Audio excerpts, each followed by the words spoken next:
Okay, so after taking everything or almost everything out of the plastic, I still got the missiles and drop tanks here. I might use I was thinking about using the missiles on the wingtips. I got no problem with that, but I'm probably not going to be using the drop tanks just because just unneeded drag for when I'm flying the plane. Let me turn this off. Got my horizontal stabilizers here, vertical stabilizer / tail here, the main wings here. I mean, just the craftsmanship of this plane is just awesome. And I haven't opened up the canopy and the gear doors yet. Haven't set all that stuff up yet. Just unpacked it.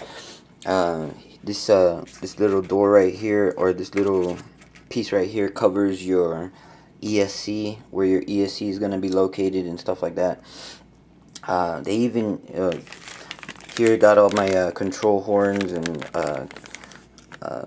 the push rods and stuff like that, and then they give you some glue, and then they also give you this little screwdriver for all the little screws that they got for the gear doors and stuff like that.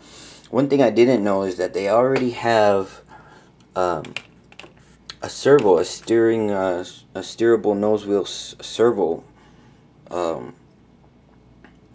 already installed in here. I got the kit version. This isn't the bind and fly or plug and play. This is the kit version, and so I wasn't expecting to get a servo or anything like that. But even with the kit version, your gears, your landing gears already, your serverless landing gears are already installed, and all the wiring is all ready to go.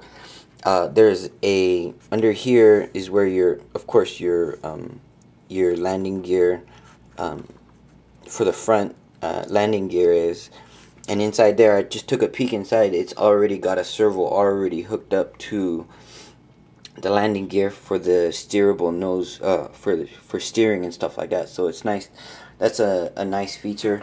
If you kind of look in here, they also give you a fan. Right now I'm not going to be using that fan. Maybe in the future, if one of my fans break or something like that, maybe I'll use the fan that's in here, the unit that's in here. But as for now, I'm just waiting for my MB-1 to come in. Here's that 100 amp K-Force Turnigy motor that I was saying I was going to put in this plane. Should match well with an MB-1 to handle all the amp draw and stuff like that. I'm going to put a Dean's connector. Also, there's a Dean's connector hooked up below, so that you can hook up battery, so that you can open up the canopy and stuff like that. So that's a good feature. Here, let me show you that feature. I'm sure anybody who owns this plane already knows about the feature, but right here, it's got a Dean connector for when you just buy the plane, or even when you're out at the field. Everything, your gears should be, when you're storing this plane, I read that your gears should be up and the canopy down, because the spring mechanisms and stuff like that, they might get worn out. So that's just something to keep in mind for myself, I guess, and for anybody else who's watching who might be interested in getting this plane. When you're storing the plane, and when you're not flying the plane, basically your gear doors should be up. Your gears should be up so that you save the springs on the gear doors.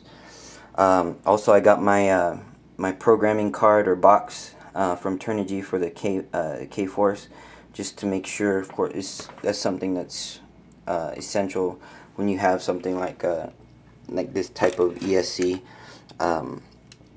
so that you make sure that you don't, you have all the right settings. Just something really important to have. So I decided that I should, buy it. Eventually I'm gonna get this thing built. Also, it comes with these fiberglass rods. I think they're fiberglass. Someone said that they were glass rods, but they feel like fiberglass instead of glass. Just glass. They give you these rods to reinforce the wings, the main wings. And I was thinking about maybe I'll use these, but I'm also going to be heading to a hobby shop today my local hobby shop, where I think I might pick up some carbon fiber instead, some carbon fiber rods instead, and just get one, or not some, but get one big piece that will go straight through, so that it reinforces the wings that way. I don't know, it's still kind of up in the air with me about that, but when I get this plane when I start building this plane and I get it all up and running, I'll definitely put out another video when it's finished, and then I'll put out another video for the maiden. Alright, thanks for watching.